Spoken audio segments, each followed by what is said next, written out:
Hello, this is Rudy Giuliani, and I'm back with another edition of Rudy's Common Sense. And this one follows very directly, I would say, on the last one, which was an opportunity to bring to you the relevant video, facts, details deliberately left out by the distorted, unauthorized, and illegitimate January 6th Commission. It's amazing how with their primetime Democratic News Network broadcast, which was unprecedented, and then their soap opera afternoon broadcast, they brought you no new facts except salacious gossip, when there are a tremendous number of questions and facts, and some of which are gross exaggerations, and all of which are being treated in an unconstitutional manner, with people being held incarcerated and in some cases incommunicado for over a year. When I was growing up, I thought that could never happen in America. That's what I read about from Solzhenitsyn in the Soviet Union and East Berlin. And when I studied communism, that's what I heard about. And when I investigated communism with the FBI and the original FISA court, that's what I heard about, but not in America. Well, we're going to find out just how much this is not in America. We have with us someone who has really devoted a great deal of time courageously to this, and who has amassed both a considerable amount of information on her own, as well as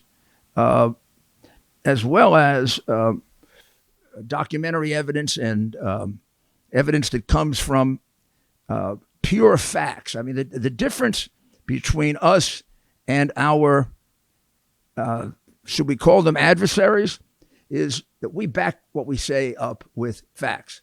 I don't say something and then not have, here's the person who said it, here's the fact that backs it up.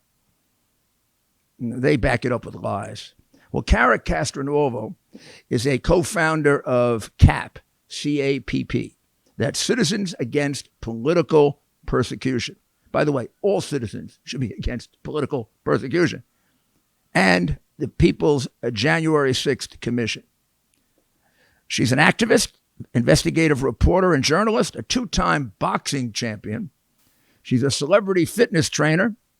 She is a really, really fine television personality. You can watch her on Newsmax at 10 p.m. Eastern Time on Wise Guys, which I had the pleasure of being on about a month ago, and it was great fun. And you can follow her on Instagram. You can follow her on Twitter at Cara Castronuova, which is spelled out on the screen. This is a great credit now, I will announce. She's currently banned from Facebook. Congratulations. She must have said something really true. And she is suing them for defamation of character.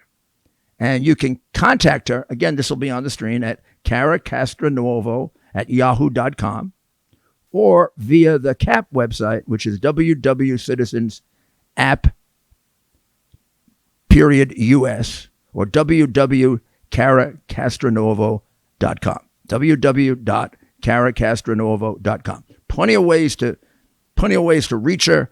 I think there are going to be people who, among other things, are going to want to ask her questions, but I think there are going to be people who want to give her information. You'll see that this is a very, very knowledgeable investigator, among other things. So let's begin this way, Cara. How did you get involved in this? Because you are involved in this up to your eyeballs, right? Yes, I am. I mean, people send me information all the time. I also write as a reporter for the Gateway Pundit, and we have such a great following throughout the United States. You do. People send me tips all the time.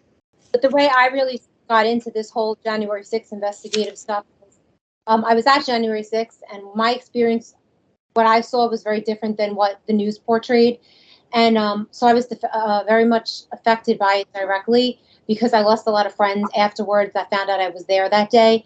And what really did it for me was when the FBI came to my house and harassed me and asked me what I was doing that day, which they did to a lot of people. A lot of people have just been, recipients of FBI knocking on their door and just interrogating them. So I started doing a lot of research, legal, what they were doing. And that's how I came across all the political prisoners held in solitary confinement. To this day, I started investigating this stuff.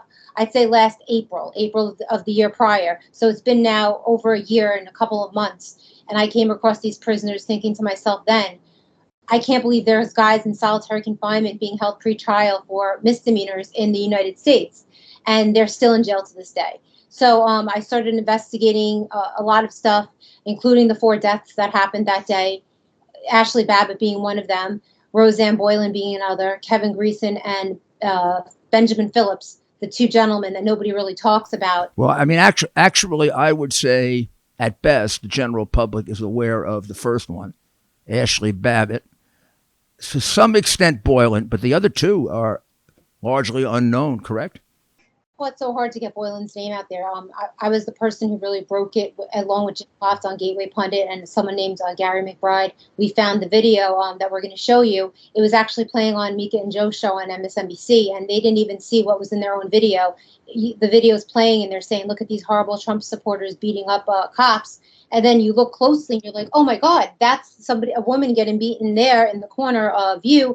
And it was the woman that a lot of prisoners have been telling me about, that they witnessed by cops and were trying to stick up for her. A lot of those men in solitary confinement today for assaulting the very police officers that were around the area of Rosanne Boyland's body when she died. Well, that was being beaten by a cop. So it was kind of funny how they're saying these are Trump supporters beating up police. And if you look closely, it's a policewoman beating up a Trump supporter. What people should know about the January 6th committee is it's an unauthorized committee of Congress in that it does not have a ranking Republican member. They rejected the Republicans. 2 renegade Republicans, not authorized by the Republican minority, belong to the committee. But having no ranking Republican member, they can't subpoena anybody. Every single one of their subpoenas is illegal. Doesn't matter. They do it anyway. The time that I spent with them, I found them completely insensitive to the attorney-client privilege. It's like they believe they can do away with the 6th Amendment to the Constitution. From some of their actions, it looks like they think they can do away with due process. Look at the way they arrested Peter Navarro, putting ankle bracelets on him for a alleged 1-year misdemeanor. When in New York City, we have people walking around who shoot people up and don't even bother to spend a day in jail. So we have a committee made up of basically, I call this Russian collusion 2 or Russian and Ukrainian collusion 3. However you want to look at it, the same group of liars, the same group of sinister individuals who for 5 years insisted that Trump was colluding with the Russians. They were lying. They knew they were lying, and the press lied for them. And Trump was considered almost a maniac by saying he wasn't. Now they're trying to say that he caused a riot. And he says, I was just arguing about a stolen election, for which they grant no credit for the fact that there was a tremendous amount of evidence and that he's entitled to that opinion. Nor do they deal with the fact that Hillary Clinton made the same claim, or Stacey Abrams. Nobody seemed to go after them. But let's take a look at now what the Democratic News Network refused to show. That's NBC, CBS, ABC, CNN, MSNBC, CNBC, Fox Business. They all put together this unprecedented network, and they gave us a prime time, supposedly, picture of what happened on January 6th. So we're going to show you something they didn't show you because it's the second person who died. We showed you the first person who died last week, and that was Ashley Babbitt. Ignored, covered up. This is the second person who died. They're covering this up even more.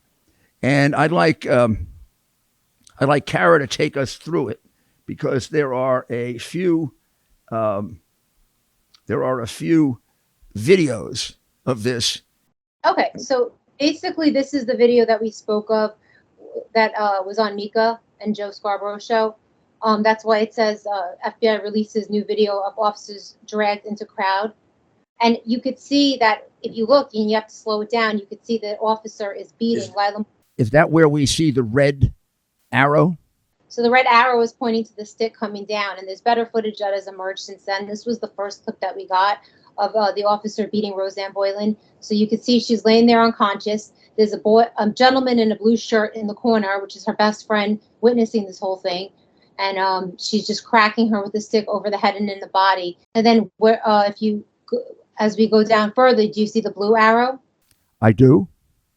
So the blue arrow is a different crowd shot of the same exact scene. So when you're looking at it through this way, you could see just how fiercely she was hitting her, go from an overhead club-like swing.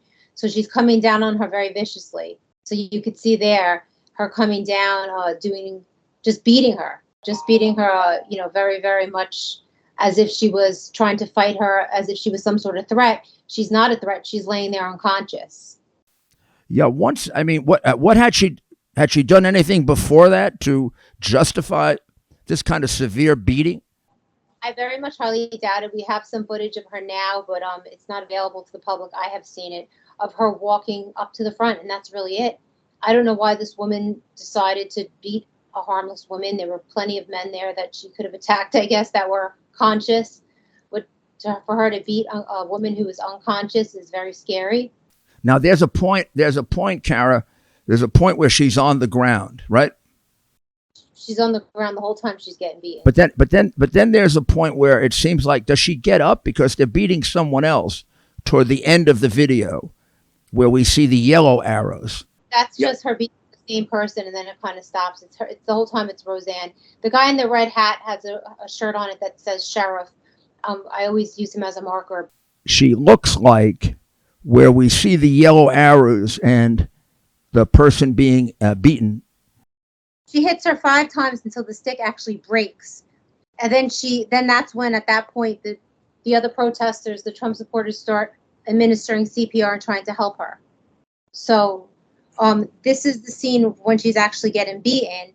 Now the next one I'm going to show them is the one with the video redacted, so they can hear the audio more clearly. Right. So this one is the same scene, right? The same exact scene, except it's from Lila Morris's body cam, and the family had to fight like tooth and nail to get this released by the government, which they shouldn't have to do. Their daughter is the victim in this crime, but they had to fight very hard for this. And what they got back was this very redacted, pixelized video where you could hear the audio, and that is when she's clubbing Rosanne, and you hear the other protesters outraged, begging them to stop. You're effing killing her. Stop.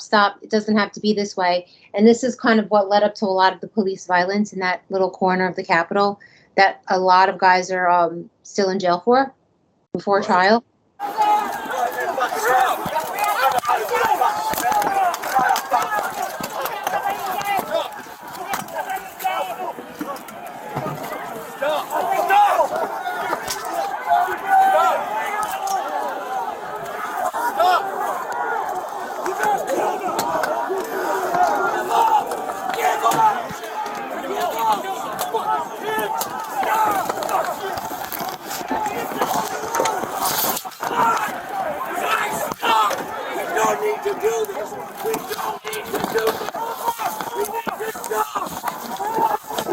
And that's essentially, is that the same video we've looked at, except pixelized so you can't see it? It's a lot of videos the same. So the other video that we looked at was from another officer's body camera that was leaked accidentally because it was on MSNBC. They didn't realize what was on that camera. So they leaked that footage to the news, thinking to themselves, oh, we'll get to show these unhinged Trump supporters, not realizing that they leaked the body camera that showed Rosanne Boyland being beaten. This second one is the actual body camera from the woman who beat her. This is Lila Morris, Officer Lila Morris's body camera, the one who's actually beating her. So it's from a slightly different angle. And you could see very kind of clearly at the very beginning, sort of her body a little bit. And then you could feel the swinging, the up and down motion, and you could hear the reactions of the crowd. If you put the two of them together, the one with the better video and then the pixelized one with the additional audio, you get a picture of her being beaten when she was defenseless, completely defenseless. Right, you hear the outrage, and it's like when I listen to the audio, I get teary-eyed sometimes because it's like everybody witnessing it was in shock. It's like, please stop, begging her to stop, and she just kept going. Now, how do we identify the person doing it? How do we know, based on these two videos, that it's police? Is it police officer Lila Moore? Lila Morris, and I'll show you a picture of her later.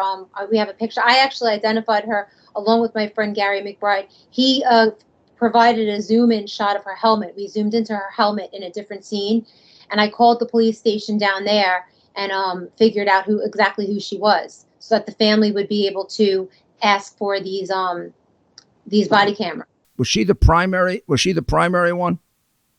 Yes, she was the primary one.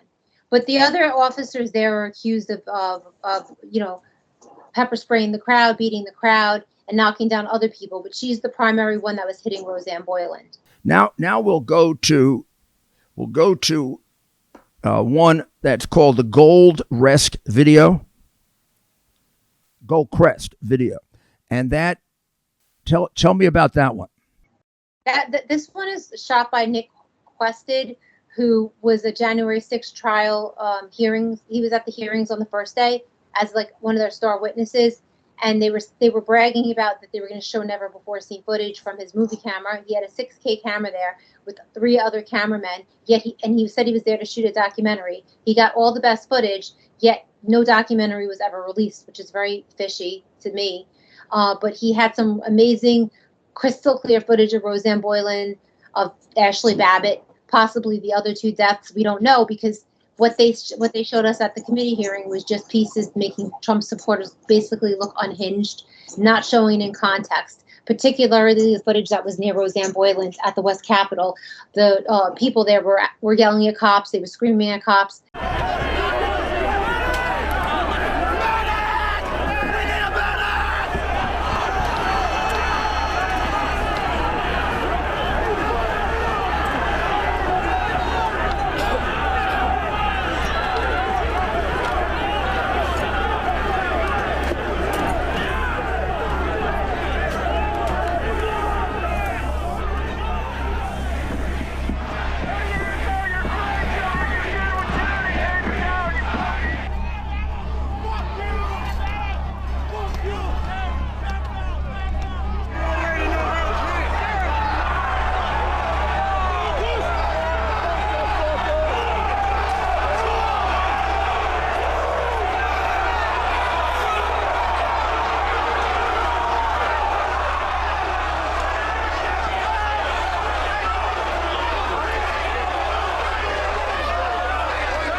Shot her.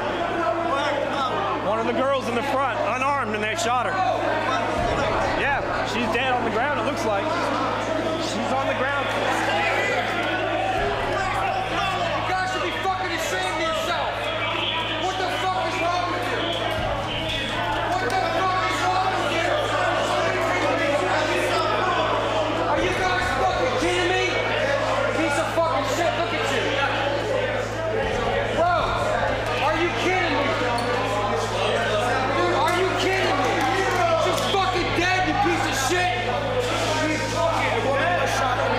She's dead. She's fucking dead. She's dead. Free speech, religious liberty, Second Amendment. Across the country, our constitutional rights are under constant attack, and it's only getting worse by the day, which is why I am proud to support Patriot Mobile.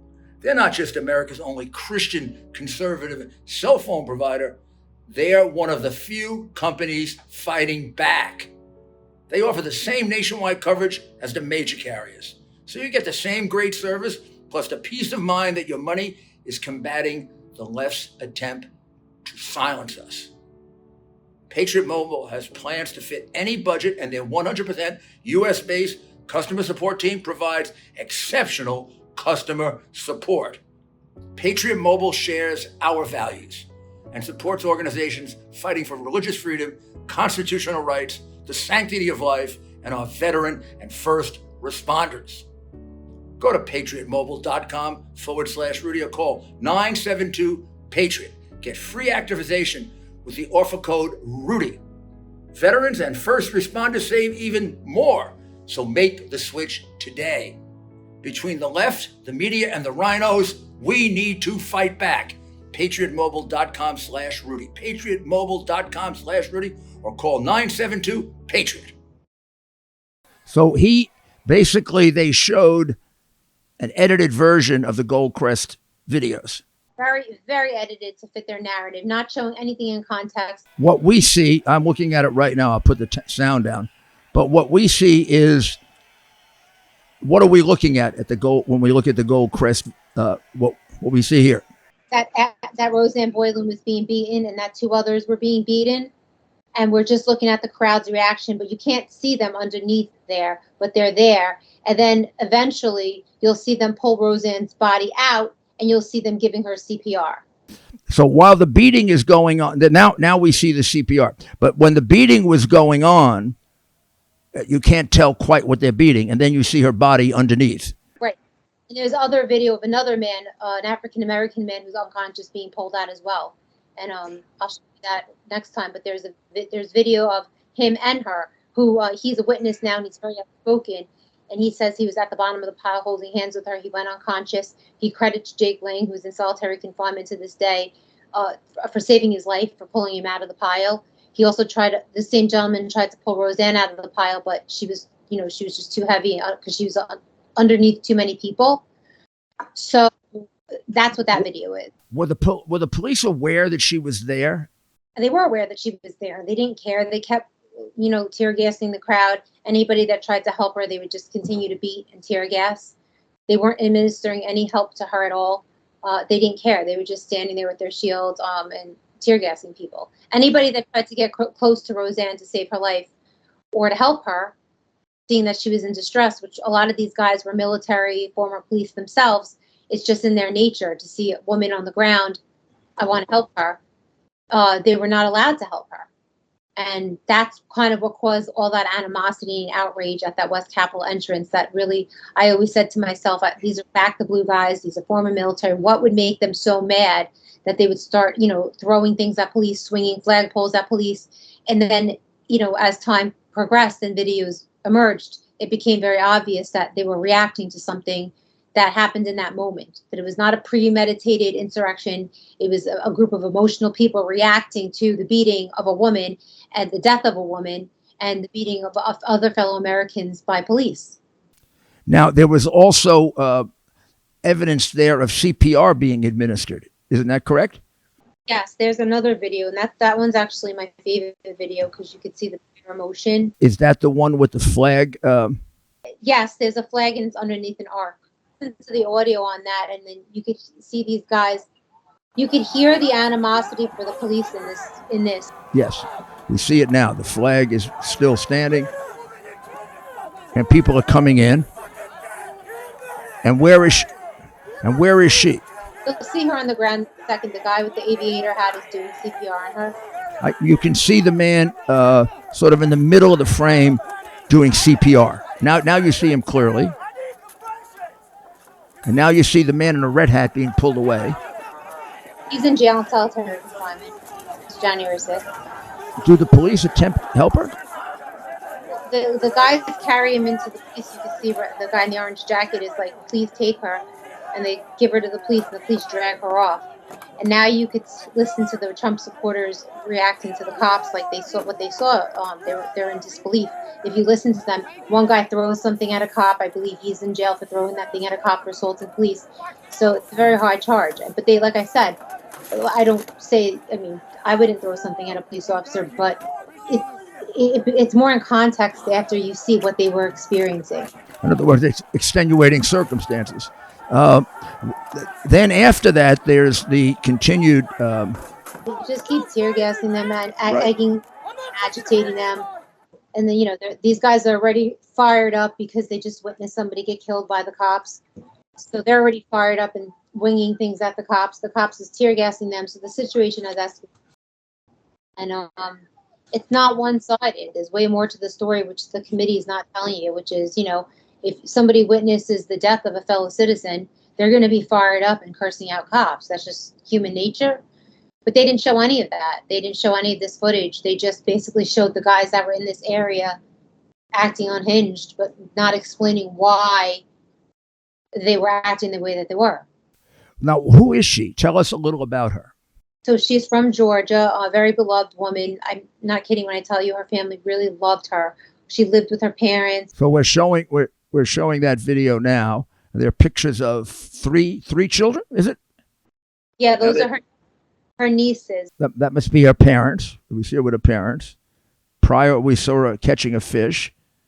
Now, what are we looking at now? This one got put in there somehow. It's with Philip Anderson, the other guy that was at the bottom of the pile with her. You could see his body next to hers. Do you see him and her together right next to that? He was beaten also. And he survived. He almost died, but he survived. So he's now a witness that's come forward to talk about what it felt like to be underneath that pile and how he witnessed her getting beaten to death and how he went down as well, went unconscious, and then survived. He essentially corroborates her testimony. Yes, and he also swore an affidavit that his life was saved by one of the guys in solitary confinement who pulled him out. And we have very clear video footage of that now, which took a long time to get, but we have very clear video footage of what his story was, which was that Jake Lang pulled him out of the pile. One of the gentlemen that's in solitary confinement facing decades in prison. Literally, I think it's 41 years that he's facing. My goodness. And now the next photo are her parents? The next photo is her. This is her now, and with the man she came there with that day. That's her best friend, Justin. He was in the video where she was getting beaten. He was wearing the teal jacket. This is right before this all happened. So they took a picture probably when they were marching to the Capitol. So this is just an innocent picture of her smiling for the camera right before, little did she know what was going to happen. It was terrible. This is her when she had just seen Trump speak. Now, if you go further along, you'll see that's the officer that beat her. Now, where is that picture? That will come after the picture of Rosanne marching with the yellow flag. There you see Officer Lila Morris. That's the woman who beat her to death, or who allegedly hit her when she was down and unconscious. And then there she is again with the other two cops. That's Fanone with the mask in the last picture. That's Officer Fanone and Lila Morris and the other cop that was at the January 6th committee when they had those hearings at the beginning. Lila Morris is the officer in the uniform? Yes. And she's in the middle of the next photo. That was at the Super Bowl where they were called heroes and they were invited there by the mayor of D.C. As special guests. So her heroic action was beating a woman who was defenseless. Right. And then there's Fanone, the one that was crying on the stand like a baby, like whatever. I'm not a fan of him. He's now, I believe, a CNN reporter. There's a lot of controversy surrounding him that we could get into another time. But I mean, he's another one of the cops that they now call a hero that I don't particularly like. There are cops that are heroes, and then there's cops like these that are not. But because they fit the narrative, all of a sudden the Democrats are calling them heroes when usually they can't stand cops. Now all of a sudden these cops are heroes. Now tell us, you did a press conference. How long ago was that press conference that we have, Cara? This was the documentary we made, which everybody has to watch, and I encourage you to watch it as well, Mr. Mayor, because it is a work of grassroots passion made by the investigative journalists that do this just because we want the truth to get out. We don't have corporations above us. We don't have an agenda. We made a documentary about the deaths that day, what really happened that day, and it's a great documentary. It's called The Truth About January 6th, and it's on j6truth.org. j6truth.org. You can watch it there on that website. It'll have a link to the Rumble video.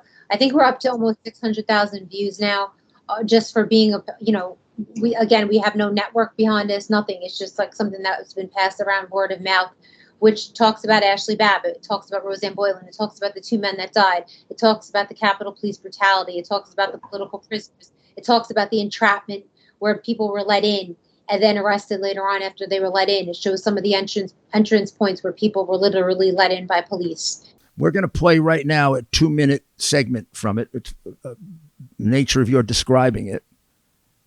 So let's just take a little break and play that. You have the fake news right after the insurrection, reporting within days that one woman was shot by police, but it was her fault. Another woman had a drug overdose, and 2 other guys had cardiac arrest because and didn't explain why.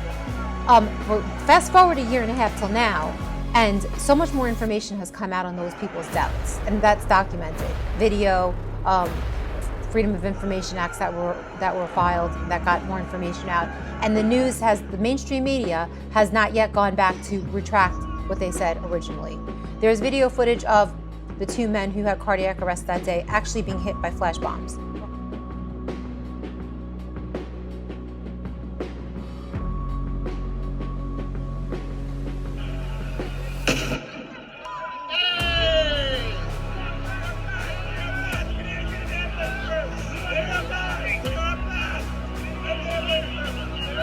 As flashbang grenades went off, a man in the crowd suffered a medical emergency and then was pulled out to get CPR. So we got someone on the ground right now, passed out, getting CPR done. They can't get anybody in here, and the cops are throwing flashbangs into the crowd. They're trying to save this guy's life right now.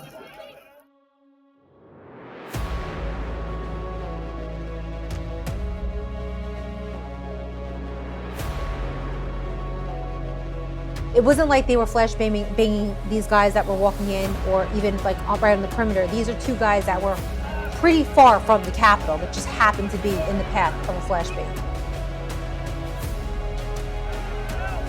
I was wrong. I thought that guy was causing problems, but he's not. I think that man probably died. I hope it's so. So no one ever talks about in the mainstream media these 2 guys and how they really died.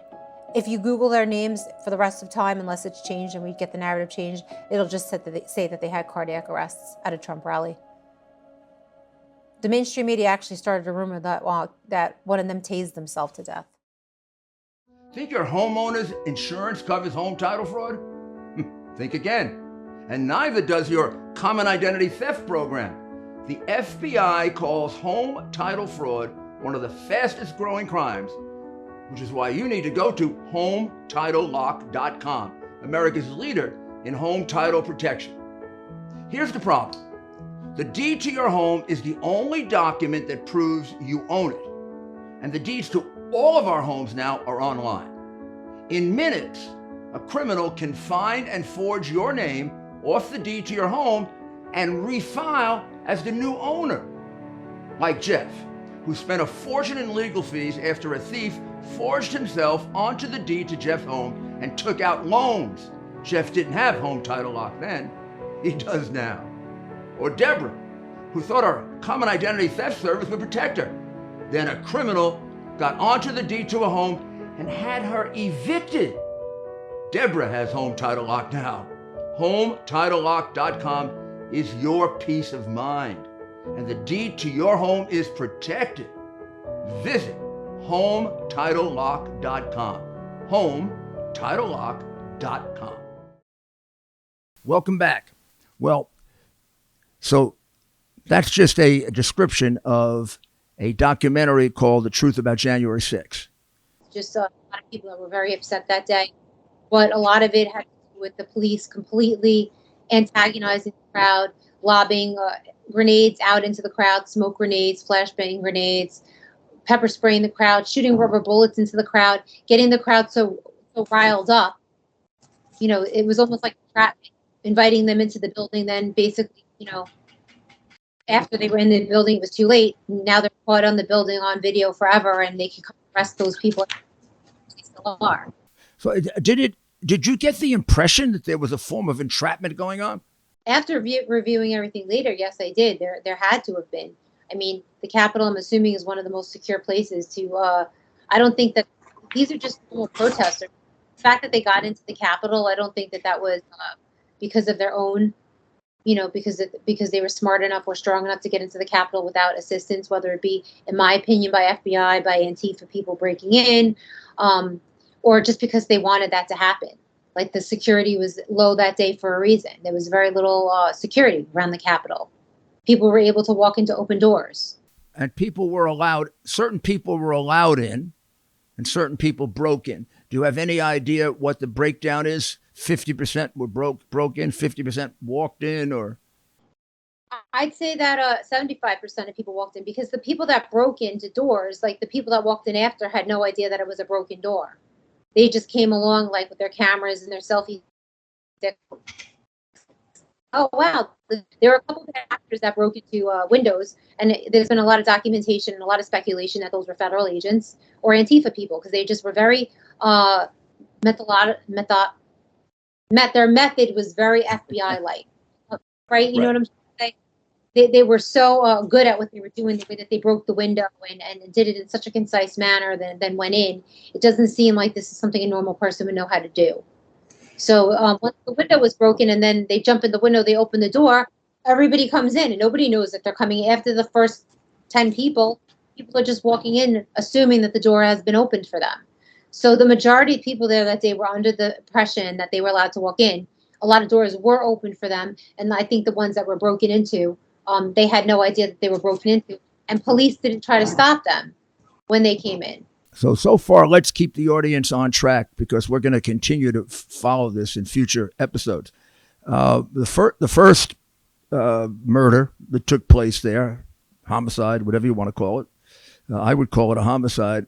Ashley Babbitt, we've shown them that, and we've shown them the very strange circumstances surrounding that, where there were more questions than answers, including why did they pick her up. Now we have Rosanne Boyland, who is knocked to the ground, and rather than the police helping her up, they appear to gratuitously beat her on the ground, and then more or less push away the people who are trying to give her CPR. Really don't get her any help, and she dies, which would be pretty close to at least negligent homicide. Now, there are other situations, aren't there? These are not the only ones. Just to really quickly go back to Rosanne, I wanted to also include that within a day, the D.C. coroner released that she died of a drug overdose. And that's absolutely not true. That's been proven a million times after with other autopsies. Oh, yes.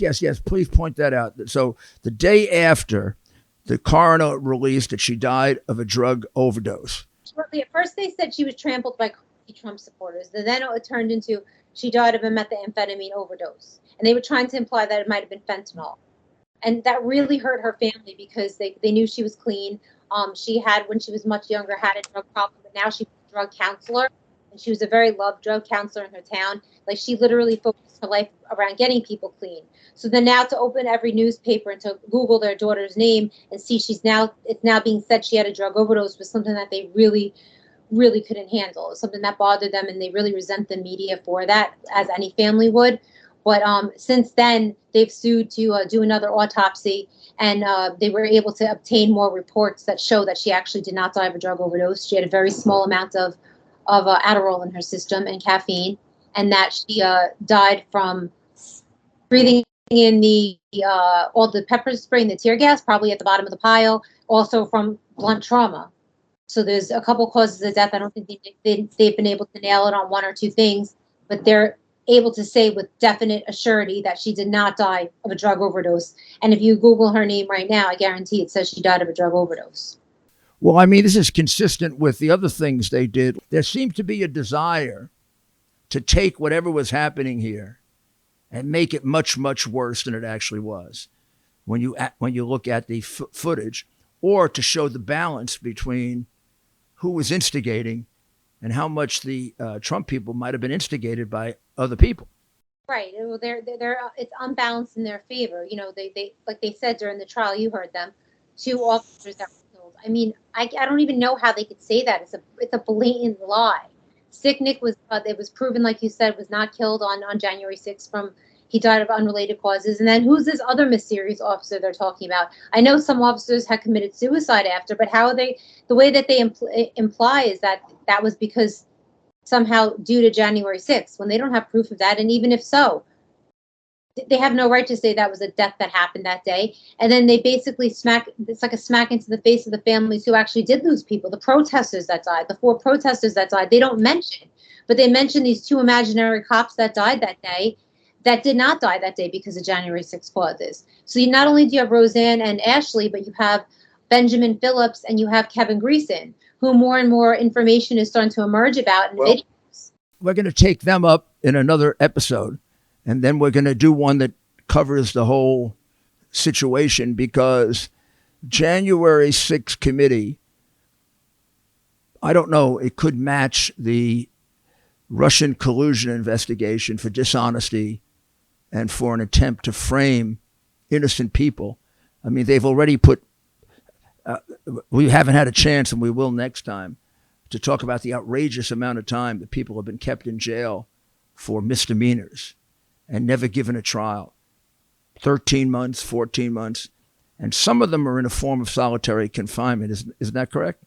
They are, which according to the UN and Geneva Conventions and Nelson Mandela rules, that anything over 14 days of solitary confinement, you should be taken out, that you could go crazy. Butcher. They don't even care. They put these guys in there for months on end, cells in solitary confinement. And then these guys are starting to go crazy and desperate to plea.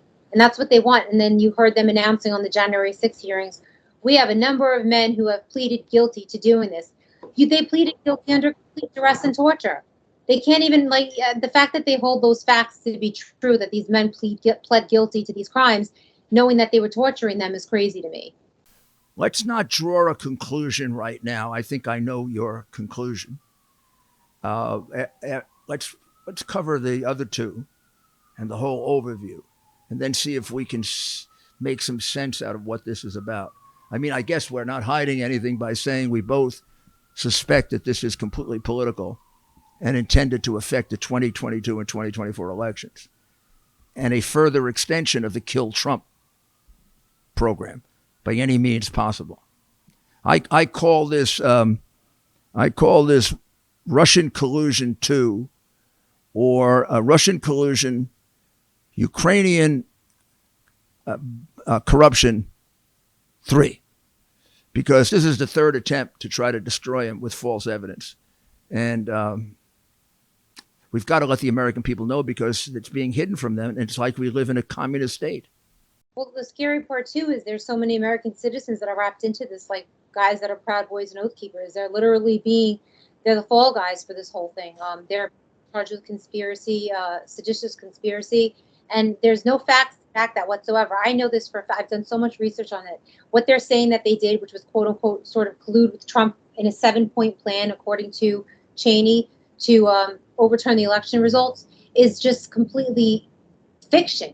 There's no proof of that whatsoever. So for them to take these guys' names and put them out there and say that they committed grand crimes, it's so evil. And it's the definition to me of somebody getting literally framed. American citizens literally taking the fall, literally be used as fall guys for this big, very, very big political agenda.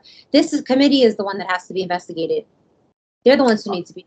Well, that's a very fine point on which to end for now. But Cara, you promised me you're coming back, and we're going to go through this in detail, correct? Yes, definitely. Yeah, we can't let this go. This is too damn important. You are doing great work. Great work. Very, very valuable to protecting rights in our country where those rights are being trampled on. And I know it takes a lot of courage to do it. So God bless you, and keep at it. And we're here to support you and help you in any way we can, okay? Yes, thank you so much. Very impressive work. Not long ago, Mike Lindell, the inventor of MyPillow, and his team fit me for my very own MyPillow. They also introduced me to their wide assortment of other incredible products, like their mattress topper, their sheets, towels, slippers, and more. Sleep is incredibly important to me, and I can assume for all of you. It's time you give MyPillow a try and see for yourself. Listeners have helped build MyPillow into the incredible company it is today, and Mike Lindell wants to give back to all of you. You can get great discounts on MyPillow products by going to mypillow.com right now and seeing each of the specially priced items, including those in the radio listener special square. You're going to see rotational offers up to 66% off on products like their pillows, mattress topper, Giza sheets, but also new products like their slippers, weighted blankets, robes, and waffle blankets. All MyPillow products come with a 60-day money-back guarantee. Enter promo code Rudy for these great specials. That's MyPillow.com and use the promo code Rudy.